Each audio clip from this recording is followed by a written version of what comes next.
사도행전 9장 신약성경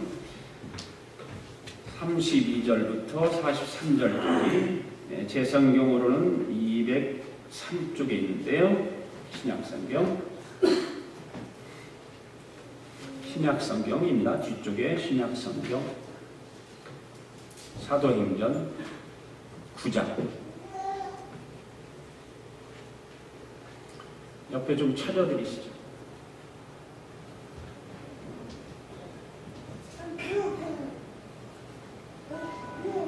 행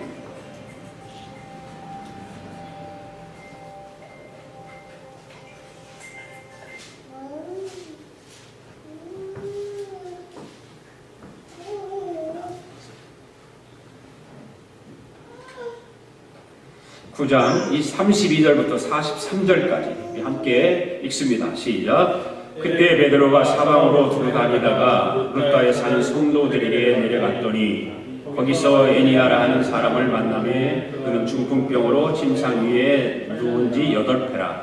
베드로가 이르되 에니아야 예수 그리스도께서 너를 낫게 하시니 일어나 네 자리를 정돈하라 한데 곧 일어나니 루다와 사론에 사는 사람들이 다 그를 보고 주께로 돌아오니라. 요바에 다비다라 하는 여자가 있으니 그 이름을 번역하면 도르가라. 선행과 구제하는 일이 심히 많더니 그때 병들어 죽음의 시체를 씻어 다락에 두이니라. 루다가 요바에서 가까운지라 제자들이 베드로가 거기 있음을 듣고 두 사람을 보내어 지체 말고 와달라고 청하여 베드로가 일어나 그들과 함께 가서 이르매 그들이 데리고 다락방에 올라가니 모든 과부가 베드로 곁에 서서 울며 도르가가 그들과 함께 있을 때에 지은 속옷과 겉옷을 다 내보이거늘 베드로가 사람을 다 내보내고 무릎을 꿇고 기도하고 돌이켜 시체를 향하여 이르되 다비다야 일어나라 하니 그가 눈을 떠 베드로를 보고 일어나 앉는지라.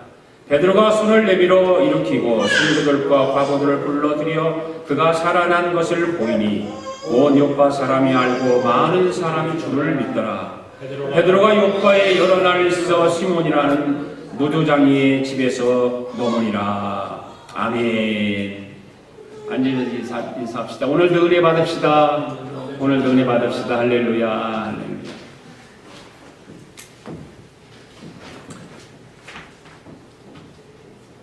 많은 사람들이 사회생활을 하고 또 직업을 가지고 직장을 다니고 그렇습니다. 그런데 경기가 안 좋으면 직장을 다니지 못할 때가 많죠.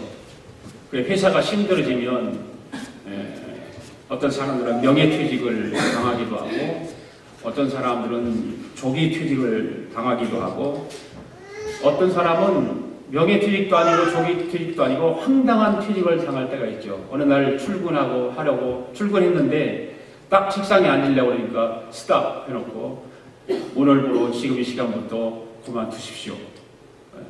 그렇게 하는 사람들. 그런 사람들이 황당한 퇴직을 당한다. 이렇게 말합니다.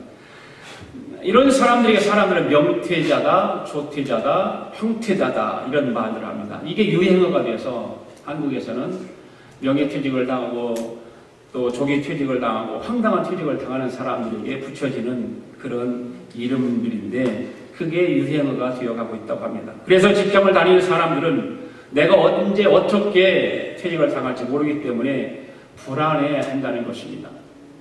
좋은 말로 할 때 퇴직이라고 하지만 그러나 퇴직을 당하는 사람 입장에서 생각해보면 명예퇴직이든 조기퇴직이든 황당한 퇴직이든 간에 그것은 그 사람에게 퇴직이 아니라 뭘까요? 직장에서 잘리는 거죠. 쫓겨나는 것이에요. 경기가 어려울수록 직장을 다니는 사람들의 마음은 항상 불안해하는 것입니다. 그래서 사람들은 취직을 하기 위해서 여기저기다가 서류를 넣고 자기를 불러서 써주기를 기다리는 사람들이 점점 많아지기를 기대하고 그렇게 살아가죠. 누군가에 내가 쓰임 받는다고 하는 것, 어떤 회사에 내가 쓰임 받는다고 하는 것, 참 인정을 받는다고 하는 것 참 좋은 것이고 귀한 일이지요. 그래서 사람들은 그렇게 인정받고 내가 쓰임 받기 위해서 회사에다가 내 이력서를 넣고 취직하기를 기다리고 그러는 것입니다. 그 경기가 어려우면 어려울수록 이런 사람들이 점점 더 많아지는 것이죠. 현재 우리가 이 북가교에 살아감에 있어서 보면 경기가 어려우니까 물론 직장을 잘 다니는 사람은 별 탈 없이 다니지만 직장이 없어서 명예퇴직을 당하고 조퇴하고 불명예로 쫓겨나는 그런 사람들은 어딘가에 또 서류를 집어넣고 이력서를 넣어서 취직을 해보려고 내가 어디서 좀 인정받아 보려고 하는 그런 일들이 많이 있게 됩니다. 이와 같은 세상에서도 나라는 존재가 쓰임받기를 원해서 여기저기 문을 두들겨보고 부탁하기도 하고 서류도 넣고 그러는데 오늘 우리는 믿음의 사람으로 신앙인으로 2016년도 한 해 주님 앞에 쓰임받기를 위해서 얼마나 생각을 하고 한 해를 시작하고 있는가. 지난해도 하나님으로부터 많이 쓰임받고 우리가 신앙생활에 얻고 맡기는 사명을 따라 살았지만 새해를 시작하면서 2016년도도 여전히 하나님 앞에 쓰임받기를 원하고 기도했는가. 한번 되돌아봐야 되지 않을까.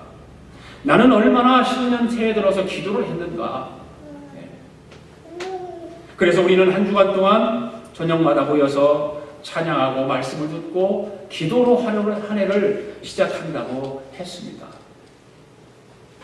기도를 하면서 여러 가지 기도 제목을 놓고 기도했습니다. 그래서 우리는 하나님께 쓰임을 받을 것이고 충성된 일꾼으로서 헌신을 다할 것이라고 하는 것이죠. 그래서 우리는 기도했던 것이고 다짐했던 것이고 기도를 통해서 다짐하게 되는 거죠. 우리가 사도행전을 쭉 계속해서 공부해오면서 증인들의 이야기를 듣고 있는데 많은 사도행전에 나오는 그 하나님의 증인들이 하나님으로부터 쓰임받고 있다는 사실이에요. 철저하게 하나님으로부터 복음을 위해서 쓰임받고 있다는 사실을 우리는 계속해서 공부를 하고 있습니다. 사도행전은 크게 두 부분으로 나뉘어진다고 말씀을 드린 적이 있죠. 1장부터 12장까지는 어떻게 쓰여졌습니까? 한번 파워포인트 보세요. 어떻게 쓰여졌는가? 팔레스타인을 중심으로 해서 교회 성장을 그게 아니라 1장에서 12장까지 그렇죠. 팔레스타인을 중심으로 해서 교회 성장을 이렇게 나타내고 또 하기 위해서 유대인 중심으로 복음을 전했던 사역자는 누굴까요? 베드로라고 하는 사람이에요. 그리고 13장부터 28장까지 교회가 확장되는 사역을 그린 부분이죠. 그 주인공은 누구입니까? 이방인을 중심으로 사역하는 사도 바울이라고 하는 사람입니다. 분명히 이거는 좀 알아두는 거죠. 1장에서 12장까지는 팔레스타인 유대인을 향해서 복음을 증거하기 위해서 베드로를 사용하신 증인으로 사용하신 아버지 하나님.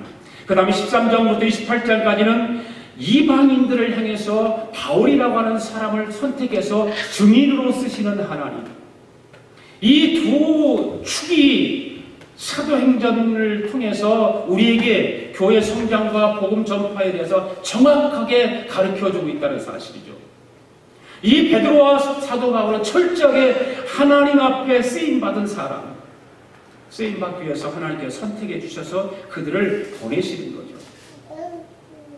오늘 본문은 9장 32절부터 35절에는 베드로가 8년 동안 중풍병으로 신음하던 애니아를 일으킨 사건이 기록되어 사건이고, 그리고 베드로가 루다에 가서 병든 애니아를 고쳐주고 나서 요바에 가서 죽은 다비다라고 하는 사람을 살려주는 내용의 말씀을 중심으로 기록된 말씀이에요. 오늘도 우리가 말씀을 들으면서 정신을 좀 바짝 차리고 졸지 마시고 하나님의 말씀을 경청하고 은혜를 받는 복된 시간 되기를 바랍니다. 첫째로 루다에서 애니아를 고친 사건을 한번 찾아보겠습니다. 32절로 33절이 있습니다. 시작. 그때 베드로가 사방으로 두루 다니다가 루다에 사는 성도들에게 내려갔더니 거기서 애니아라는 사람을 만나매 그는 중풍병으로 침상에 누운 지 8배라. 이 본문을 말씀을 보면 베드로는 여러 곳으로 다녔다고 그랬죠. 사방으로 두루 다녔다고 그랬습니다. 왜 다녔을까요? 바로 복음 전파를 위해서. 하나님으로부터 유대인들을 향해서 분명한 하나님의 뜻이 있어서 베드로라고 하는 사람을 선택하셔가지고 그 팔레스타인 지역의 유대인 중심으로 복음을 전파하는 이런 사역을 베드로는 철저히 했습니다. 그래서 여기저기 다닙니다. 집회도 인도하고. 그런데 그러다가 루다라고 하는 곳에 가서 성도에게 갑니다. 그 중에 중풍병으로 상위에 누웠다. 상위에 누웠다고 침대겠죠. 뭐 침대에 누워 있는 거죠. 8년이나 되었습니다. 거기서 애니아를 만납니다. 애니아가 여자일까요, 남자일까요? 네? 여자일까요, 남자일까요? 남자예요. 이름은 여자같이 이름을 기록됐는데 남자입니다. 여기서 우리가 베드로가 사방으로 다니면서 복음을 전하는 모습을 통해서 우리는 무엇을 깨달을 수 있을까라고 하는 것입니다. 주님은 오늘 말씀을 통해서 저와 여러분들에게 주시는 진정한 메시지는 복음을 전하는 주의 백성들이 되기를 원하신다는 거예요. 우리가 찬양을 함께 불렀습니다. 복음 들고 산을 넘는 자들의 발길 아름답고도 아름답도다. 평화 전하며 복된 소식을 외치네. 주 다스리시네. 주 다스리시네. 주 다스리시네. 복음 전하는 발길 아름답다는 거죠. 평화 전하는 복된 소식을 외치는 사람의 발길은 아름답다고 말씀하고 있지 않습니까? 우리 아가페 교회 성도들의 복음 전하는 발걸음이 아름다워지기를 바랍니다. 하나님께서 우리를 말씀에 불러주시고 세우셔서 사명을 감당하게 하시는 것은 생명의 복음을 전파하기 위해서 우리를 불러주신 거예요. 2016년도 새해를 우리에게 주시고 그 새해를 시작하면서 증인의 삶을 살아갈 수 있도록 우리로 하여금 한 주간 동안 기도하게 하신 목적이 무엇일까요? 우리가 사명을 따라서 예수 그리스도의 그 생명의 복음을 전하도록 하기 위해서 우리에게 새해를 주시고 새해 한 주간 동안 기도하게 하신 거예요. 하나님께서 우리를 말씀에 이게 불러주신 사명이 바로 그거다 그 말이에요. 그렇기 때문에 영원 구원의 열정을 가지시고 어디든지 찾아다니며 복음 전하는 교우들 되기를 바랍니다. 베드로가 지나가고 있는 곳 룻다는 그냥 지나치기 쉬운 동네입니다. 아주 작은 동네. 사람들에게 별로 눈에 띄지 않고 알려지지 않은 그런 동네입니다. 그런데 베드로는 그러한 곳이라 또 그냥 지나치지 않고 들려서 그곳에서 복음을 전하고 있는 거예요. 여러분들이 그냥 스쳐 지나가기 쉬운 그런 곳이 어디입니까? 관심 밖에 있는 사람들에게 그냥 좀 멸시받고 무시당하는 사람들. 여러분들 주위에 그런 사람들이 없습니까? 다른 사람에게 별로 관심 대상이 되지 못하는 사람들이 여러분 주위에는 없느냐 그 말이에요. 지금 애니아라고 하는 사람은 건강한 사람이 아닙니다. 중풍병 환자입니다. 베드로는 그곳에 찾아가서 복음을 전합니다. 일부러 찾아가는 거예요. 34절 35절 읽습니다. 시작. 베드로가 이르되 애니아야 예수 그리스도께서 너를 낫게 하시니 일어나 네 자리를 정돈하라 하는데 곧 일어나니 룻다와 샤론에 사는 사람들이 다 그를 보고 주께로 돌아오니라. 할렐루야. 베드로는 그 애니아의 모습을 보고 궁울한 마음과 불쌍한 마음이 있어서 성령의 감동을 느끼기 시작하는 거예요. 성령이 베드로에게 역사하기 시작하는 거예요. 불쌍한 마음이 들으니까 그런 그를 보고 정말 궁유한 마음을 가지니까 성령께서 역사하기 시작하는 것입니다. 베드로 마음속에 성령의 역사가 감동이 일어나기 시작하니까 예수님이 이 사람을 고친다는 확신이 생긴 거예요. 여러분 우리가 기도하다가 저도 목기를 하다가 그런 감동도 있죠. 누군가를 위해서 기도해 주기를 원하고 싶을 때가 있어요.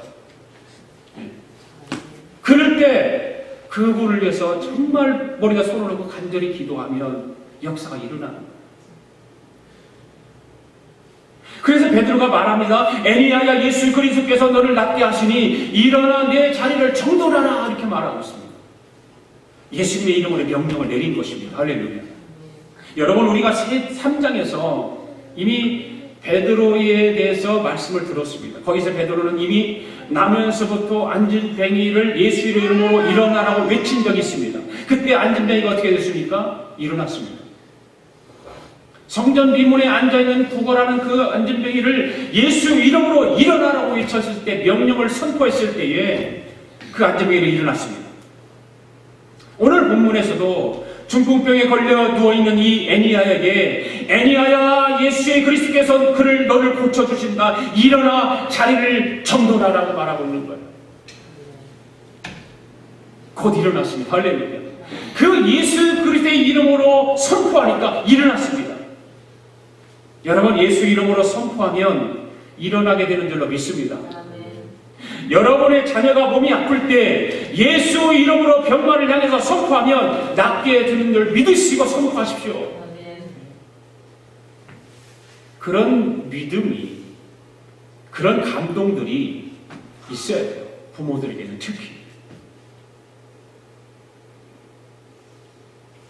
베드로 마을에 에네아가 일어났습니다. 그 일로 루따의 샤론에 사는 많은 사람들이 주님을 믿게 되었습니다. 할렐루야. 루따가 그 일을 위해서 복음화가 이루어진 것입니다. 여러분, 이런 기적이 일어나는 목적이 무엇일까요? 바로 복음 전파를 위해서 그래요. 우리나라에도 60년대 후반 70년대 그 상태를 보면, 성령운동이 일어날 때 보면 많은 치유의 역사들이 일어났죠. 기도원마다 치유의 역사가 일어나서 안 믿는 자들이 예수를 믿게 되고 그런 기적들이 많이 일어났죠. 바로 이 초대교회 시대 때도 이런 병마들을 고치고 아픈 사람들을 치유함에 있어서 복음이 전파되었다고 하는 것입니다. 그래서 초대교회의 복음 전파는 치유의 역할이 큰 일을 감당하게 되었던 것입니다. 하나님은 계산이 없는 순수한 믿음에 반응하신다는 사실이죠. 필요하면 놀라운 기적을 베푸셔서 사람들을 복음으로 이끌어 주시는 거예요. 그런데 때로는 이러한 치유의 은사를 가진 사람들, 이 사역을 하는 사람들을 보면 어떤 순수한 하나님이 원하시는 그런 마음이 아니라 자기를 드러내려고 하는 그런 의도적인 것들이 덜어 있는 사람도 있어요. 없는 게 아니라.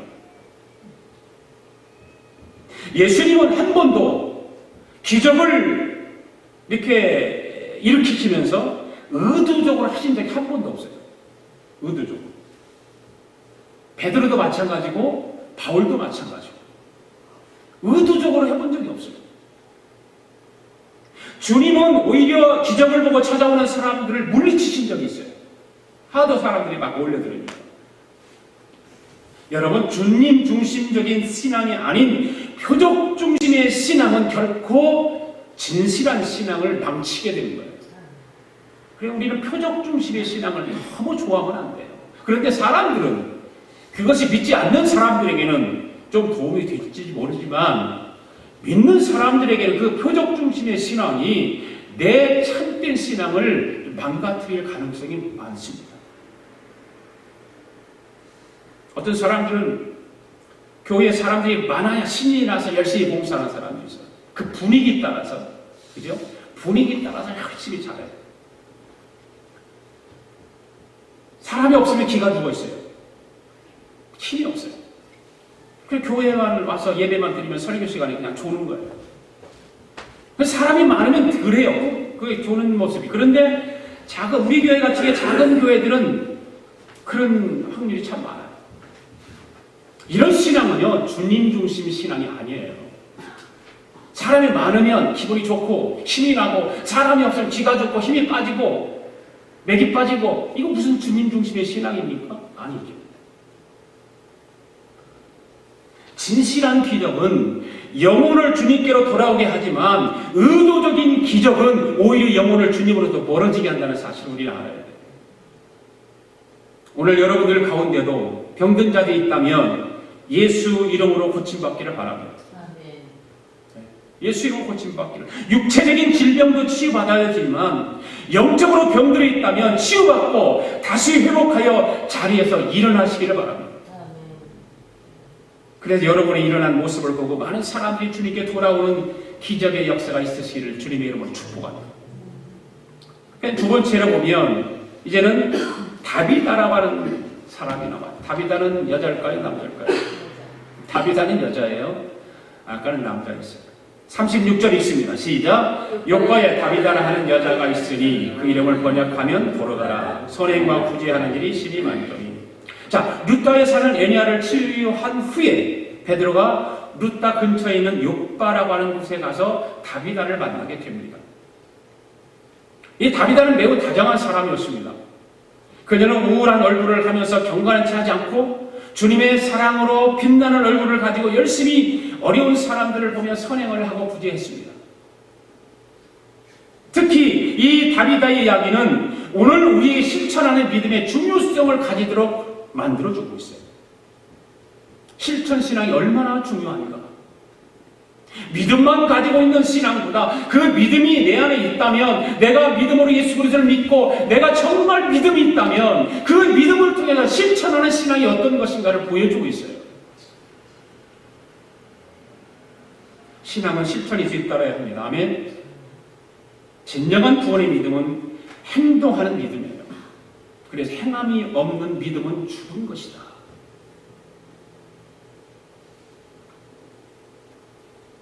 그런데 가끔 보면 교인 중에도 아주 자기중심적인 사람들이 많습니다. 이런 사람들이 많으면 교회는 부흥하지 않아요. 자기중심이 강한 사람들이 많은 교회가 부흥하지 않습니다. 말씀을 들어도 믿음을 듣지 않습니다. 자기중심, 자기가 든 틀이 있어요. 거기에 맞춰서 말씀을 들으려고 해요. 말씀을 순수하게 들어야 되는데 순수하게 듣지 못하고 자기 틀 안에 딱 넣어놓고 거기에 맞게 들으려고 한다 그 말이에요.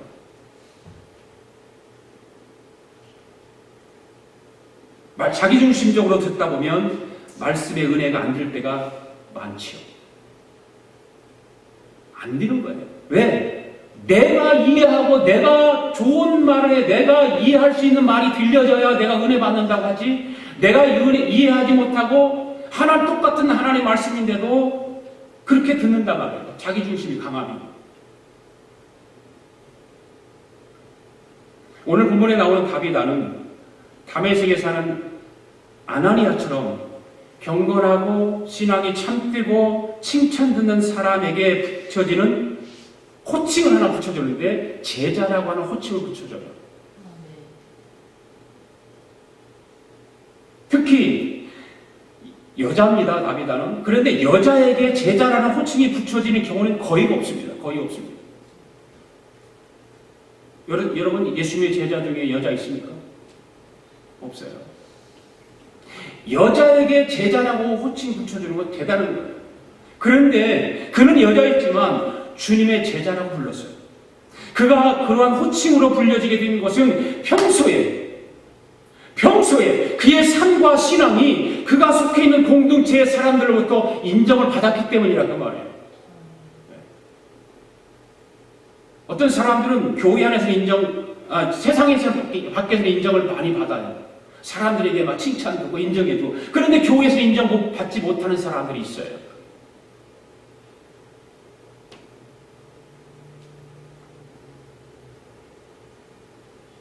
그런 사람들은 공동체에서 인정을 받을 수 있도록 자기중심적인 신앙을 버려야 돼요. 주님 중심으로, 말씀 중심으로 돌아와야 돼요. 가정에서도 마찬가지잖아요. 어떤 남편은 밖에서는 잘 인정받고 밖에서는 사람들이 좋아하는데 가정만 들어오면 부부간에 싸움하는 사람이 있거든요. 이상하잖아요. 네. 연구 대상이에요. 연구 대상. 네. 연구 대상.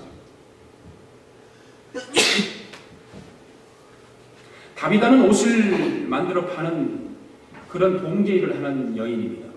그런 일을 하면서 자신만을 위해서 하지 않고 기회가 주어지기만 하면 그 기회가 있는 대로 선행을 하고 구제를 하는 일에 힘썼어요. 저 별로 그렇게 옷을 만드는 봉제 일을 하는 사람인데 여자인데 뭘 그렇게 다른 사람들한테 인정받겠습니까? 오늘날 우리가 살아가는 세상이나 이 사회는 그런 사람들이 많아야 될 줄로 믿습니다. 이 다비다는 총명하고 아름다운 여인이에요. 비록 직업은 사람들에게 별로 인정받지 못하는 직업을 가지고 있지만 하나님 편에서는 정말 총명하고 아름다운 여인이에요. 자기 이름에 합당한 삶을 살았던 사람이에요. 오늘 우리는 이 다비다와 같은 삶을 살아야 할 줄 믿습니다. 예수를 믿는 사람들은 세상의 사람들보다 더 많이 기대를 해야 되고 선행을 해야 됩니다. 아멘. 37절 있습니다. 시작. 그때 병들어 죽음의 시체를 씻어 달아게 드립니다. 아멘. 그렇게 선행과 구제에 앞장서서 다비다가 갑자기 죽었잖아요. 예. 사람은 누구나 다 죽는 것이지만 다윗과 같은 죽음은 참으로 안타까운 죽음이죠. 왜? 갑자기 죽어요. 갑자기. 그래서 욕과 있는 사람들이 그의 죽음을 슬퍼하고 애도합니다. 어떻게 보면 다윗은 복이 없는 사람같이 보이잖아요. 멀쩡한 사람이 갑자기 죽었으니까. 너무 젊은 나이에 죽었으니까. 이제는 좀 먹고 살만하니까 죽었습니다. 그래서 보니까 복이 없어 보입니다. 그런데 알고 보면 여러분, 다윗은 복이 있는 사람이에요. 왜 복이 있는 사람일까요? 바로 이거예요. 부정한 일을 하지 않았고 선한 일만 하다가 죽었기 때문에. 할렐루야. 여러분, 이 세상을 살다 보면 세상에서 죄만 있다가 죽는 사람이 얼마나 많은지 몰라요. 사람은 온갖 더러운 것으로 오염을 시키고 사람들에게 피해를 주고 악하게 하는 사람들이 많아요. 그런데 오늘 말씀에 다윗은 자기가 사는 사회 속에 청량제 같은 역할을 한 여인이에요. 항상 밝았어요. 웃음이 있었어요. 그래서 그 여인은 복 있는 여인입니다. 복 있는 여인. 그리고 더 중요한 것은 죽음 후에 주님 품에 갔으니 얼마나 행복하고 복 있는 여인이냐 그 말이죠. 이 세상에는 무익하고 헛된 불신앙의 삶을 살다가 죽어 지옥 가는 사람들이 참으로 많은데 이 다윗은 복이한 삶을 살다가 주님 품에 갔으니까 참으로 복이 있는 여자임을 틀림없습니다. 사랑하는 여러분, 우리에게도 변함없이 반드시 개인적인 종말인 죽음의 때가 옵니다. 반드시 옵니다.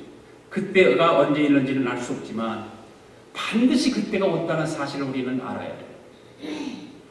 오늘 우리도 다윗처럼 인생을 살다가 죽을 수 있어야 된다 그 말이죠. 인생을 사는데 기왕이면 신앙생활 하는데 이 여인 다윗과 같이 인생을 살고 신앙생활 하면 얼마나 행복하겠습니까? 그런데 그렇지 못하단 말이죠. 죄짓고 가정과 세상을 오염시키는 일을 하지 말고 가정과 사회에 청량제 같은 삶을 사는 우리 아가페 교회 성도들 되기를 주님의 이름으로 축복합니다. 세 번째, 죽었어요 다비다가. 그런데 죽은 다비다를 살립니다 베드로가. 38절 39절 시작. 룻다가 요바에 가까운지라 제자들이 베드로가 거기 있음을 두고 두 사람을 보내어 지체 말고 와달라고 간청하여 베드로가 일어나 그들과 함께 가서 이르매 그들이 데리고 다락방에 올라가니 모든 과부가 베드로 곁에 서서 울며 도로가가 그들과 함께 있을 때에 지은 속옷과 겉옷을 다 내보이거늘. 아멘. 사람들은 다비다가 죽었다는 것이 믿어지지 않아요. 갑자기 죽었기 때문에. 그는 또 살아있을 때 선행과 구제를 그렇게 많이 했는데 어떻게 이렇게 쉽게 죽을 수가 있다라고 하면서 사람들을 눕다 있는 베드로에게 사람을 보내는 거예요. 이거 큰일 났다는 거죠. 그 베드로가 이 말을 듣고 그 사람들을 따라서 요바로 왔습니다. 오자마자 사람들이 베드로를 데리고 다락방에 올라가서 다비다가 입고 있던 속옷과 겉옷을 보여주고 있는 거예요. 바로 죽었잖아요. 40절이 있습니다. 시작.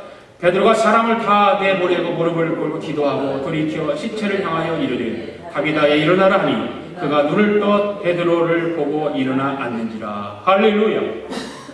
다비다의 시체가 있는 다락방에 올라간 베드로가 울고 있는 사람들을 다 밖으로 보내버려요. 네? 다 밖으로 보냈어요. 자, 여기서 우리가 한번 생각해 보아야 할 것이 있어요. 베드로가 왜 다락방에 올라가서 그 시체 앞에서 사람들을 다 밖으로 내보냈을까요?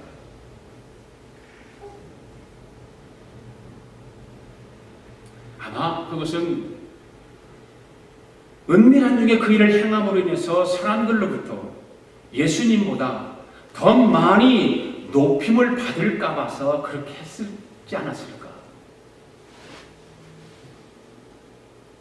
사람들이 많이 보는 데서 그 일을 행했다면 사람들은 베드로를 향해서 와 베드로 최고다 박수 쳤을 거예요. 그렇죠? 야, 그리고 막 베드로에게 막 정말 훌륭하다고 그러고 그랬을 거라고 말이죠. 우리가 어떤 귀한 일을 했는데 그 일 후에 주님보다 내 이름이 더 크게 드러나면 좋겠습니까? 그렇게 원하는 사람은 믿는 사람들 거의 다 없어요. 다 주님의 이름이 높여지기를 원하고 주님의 이름이 찬양되어지기를 원하고 그렇죠.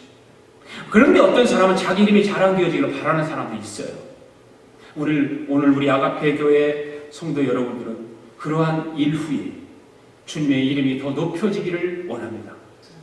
다락방에 올라간 베드로는 사람들을 다 내어보내고 자리에서 무릎을 꿇고 기도합니다. 그리고 간절히 기도합니다. 지금 누가 간절하게 기도하고 있어요? 베드로. 누구를 위해서 기도하고 있어요? 다비다를 위해서. 무슨 기도를 했겠어요? 오늘 본문에서 말하죠. 무릎을 꿇고 기도하고 돌이켜 휘체를 향해서 이르되 다비다야 일어나라니 그가 눈을 떠 베드로를 보고 일어나는지라. 휘체에다가 손을 얹는 것도 아니에요.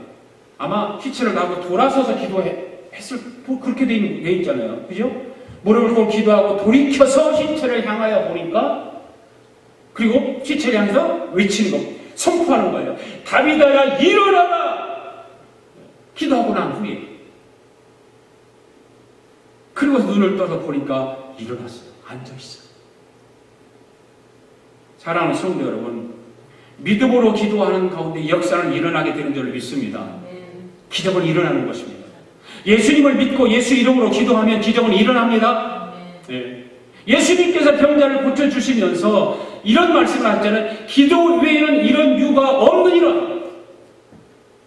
기도 외에는 이런 유가 없느니라. 우리는 기억해야 됩니다. 베드로는 그 말씀을 기억하고 기도했을 것입니다. 아멘. 예수님의 말씀을 기억하고 기도했을 거예요. 우리도 마찬가지 아닙니까? 성경에 기록된 하나님 말씀을 붙들고 기도해야 되는 것입니다. 예수님은 지금도 믿음으로 기도하는 사람들의 기도에 역사하시고 기적을 베풀어 주시는 줄로 믿습니다. 41절 43절 마지막 읽습니다. 시작. 베드로가 손을 내밀어 일으키고 성도들과 가부들을 불러들여 그가 살아난 것을 보이니 온 요파 사람이 알고 많은 사람이 주를 믿더라. 베드로가 요파에 여러 날 있어 시몬이라 하는 무두장의 집에서 머무니라. 할렐루야. 다비다의 죽음으로 온 동네가 슬픔에 잠겼다가 다비다가 다시 살아났다는 소문으로 온 동네가 다시 슬픔이 기쁨으로 변했어요. 할렐루야. 예수님을 믿지 않던 사람들이 그 놀라운 소문을 듣고 예수님을 믿는 역사가 일어난 것입니다. 바로 증인들의 사역이라고 하는 것은 바로 이거예요. 복음을 전하는 증인들의 그 일이라고 하는 것은 예수 믿지 않는 사람들이 예수를 믿게 하는 것입니다. 하나님이 없다고 큰 소리를 치던 사람들이 다시 살아난 다비다를 보고 나서 더 이상 하나님의 존재를 부인할 수 없는 거예요. 사랑하는 여러분, 우리 하나님은 각색 병든 자들을 고쳐주시지만 죽은 자도 살리시는 하나님이신 줄 믿습니다. 그래서 우리가 찬양하죠. 전능하신 하나님 찬양하잖아요. 그 전능하신 하나님, 언제나 동일하신 하나님, 전능하신 하나님, 영원히 다스리시는 하나님, 그 하나님 앞에 그 하나님의 말씀을 믿고 우리는 선포하고 나가면 역사는 일어나는 거예요. 만약에 다비다가 죽은 것을 끝났다면 요바에 사는 사람들이 예수를 믿지 않았을 것입니다. 그렇죠? 예수를 믿었겠어요? 안 믿었겠죠. 그러나 다비다가 죽었다가 살아난 것을 본 그들은 예수를 믿지 않을 수가 없었고 믿는 사람들이 예수를 영접하고 구원받는 일이 일어난 거예요. 믿게 되는 거예요. 할렐루야. 오늘 우리는 어떻게 우리 주변에 예수 믿지 않는 사람들에게 복음을 전파해서 예수님 앞으로 인도할 수 있을까요? 그것은 우리의 삶을 보여주는 거예요. 잠들었는 신앙으로는 멸망받아 지옥 가는 영혼들을 구원할 수 없습니다. 나의 영적인 삶이 병들어 있고 영적으로 죽어 있는 상태로는 죽어가는 영혼을 살릴 수가 없습니다. 여러분 스스로가 여러분 신앙을 알잖아요. 내가 병들어 있는가 죽어 있는가. 병들고 죽어 있는 신앙으로는 한 사람도 구원의 방주로 끌어들일 수가 없는 거예요. 여러분 죽은 영혼을 살리기 위해서 저와 여러분들의 병든 영혼을 치유받아야 할 줄로 믿습니다. 죽어있는 영혼이 영적으로 살아나야 하는 것입니다. 소경이 어떻게 소경을 인도할 수 있습니까? 죽은 자가 어떻게 죽은 영혼을 살릴 수 있습니까? 사랑하는 여러분, 믿음의 눈을 뜨십시오. 믿음의 입을 여십시오. 여러분의 믿음의 눈이 뜨여야 여러분의 믿음의 입이 열려야 지옥 갈 사람을 예수 믿게 해서 천국으로 인도할 수 있는 거예요. 오늘 나약하고 다성적인 신앙으로는 결코 우리의 신앙이 성숙할 수가 없습니다. 죽었던 다비다가 예수 이름으로 다시 살아난 것처럼 여러분의 죽었던 신앙이 예수 이름으로 다시 살아나서 죽어가는 영혼들에게 복음을 전파하는 능력의 종들이 될 수 있기를 바랍니다.